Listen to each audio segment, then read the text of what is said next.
Parramatta Eels crashed and burned in 2023 from grand finalists the year before to missing the top 8 altogether, coming 10th.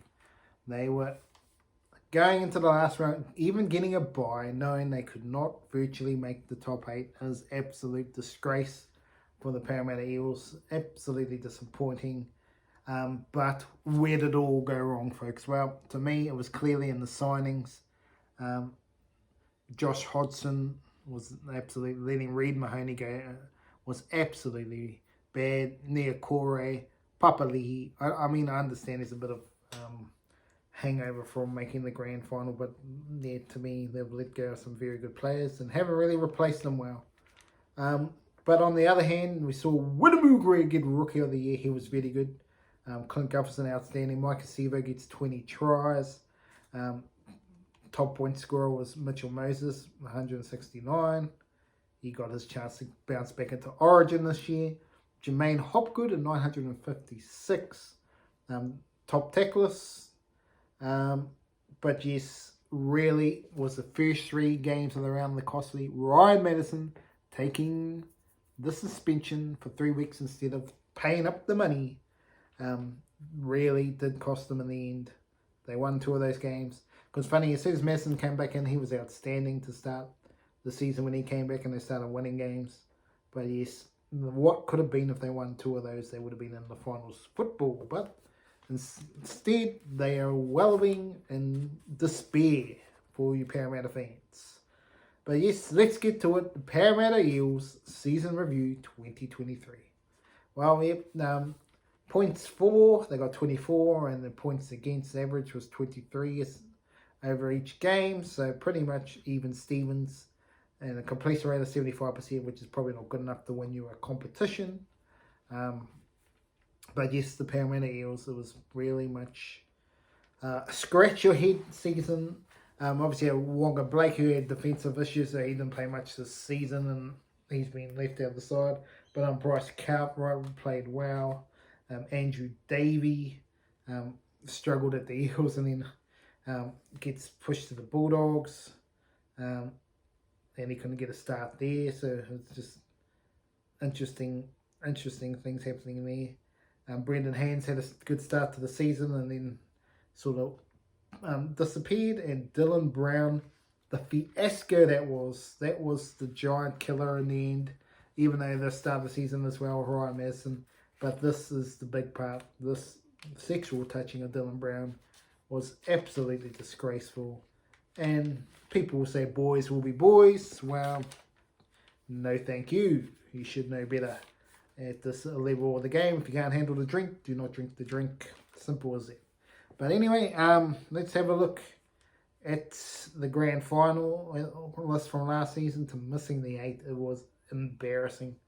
Obviously, Madison's 3-game suspension was not good. But,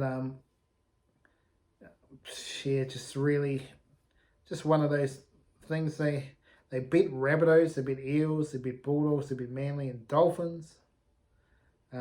This is early on, so everything was looking all right. But then their worst performance of the year, 46 points to 10 loss to the Warriors. And then somehow they beat Penrith. So, I mean, it just shows you how they can really win some games and then lose to others. It was just really a bit of a tough thing to go through for you, Manly fans. Josh Hodgson's signing was an absolute dud. Retiring, that was a waste of time signing him. No offense to Josh Hodgson, but yeah. But Papali'i, Niukore, just letting these guys go. It was just Mahoney. That's really what cost them any chance of being any good this season. Clint Gutherson obviously had a great year. Mitchell Moses had a pretty good year. Mike Acevo, again, good in attack, but again reminds me a bit of Manu. I'm saying that a lot about some of these players. But the Niukore, yes, good on you, Niukore, doing well. Got yourself in to the Kiwis squad. How much game time he gets, we will see. But good on you, Niukore, doing well, Niukore. But yeah, Bryce Cartwright, I thought he really turned the clock back this season. I thought he played well. Jermaine Hopgood, absolutely outstanding as well.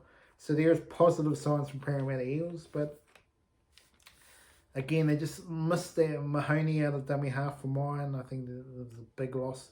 And then Dylan Brown out for his time. Really, when there was any chance of a momentum, it was gone and gone by then. Unfortunately, so but Clint Gufferson playing well. He did his thing.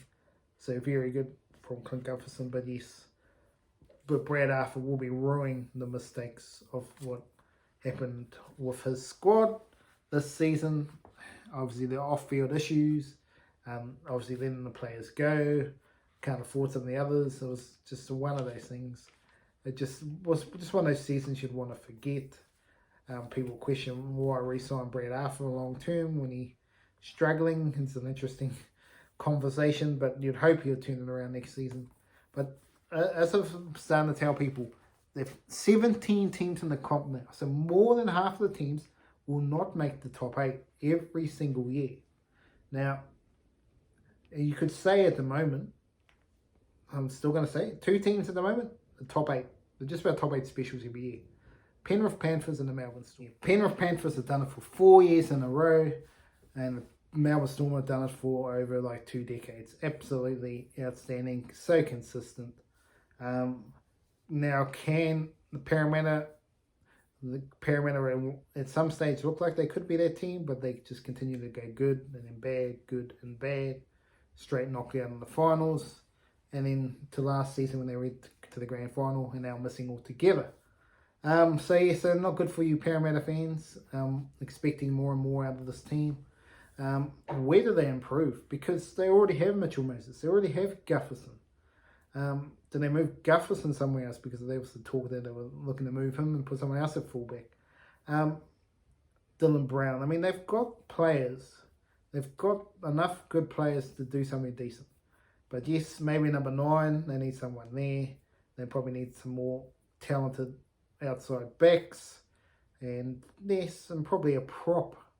They've got Junior Polo and Regan and Campbell Gillard, but when Winamu Greg off the bench, so you probably argue that it's not too bad there. But you just, probably a hooker.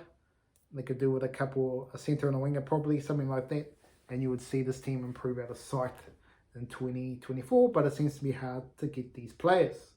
So Parramatta Eels, are there any chance to do anything? Next season, time will tell. But it was just one of those seasons you want to write off, forget about, go on to something else, because it was just, and it didn't start good. They sort of gave you a bit of false dawn, and then at the end they crashed and burned. And it was more with Dylan Brown going out, really just put the curtail on the season right there, right then. So it's just one of those seasons you can forget about and hope they bounce back in 2024. But anyway, that's the Barry Charles Footy Show. Hope you got a lot out of this video about the season of the Parramatta Eels. It wasn't the greatest season for them. Hopefully they improve next season for you Parramatta fans. But anyway, have a great day out there. Remember to like and subscribe to the channel.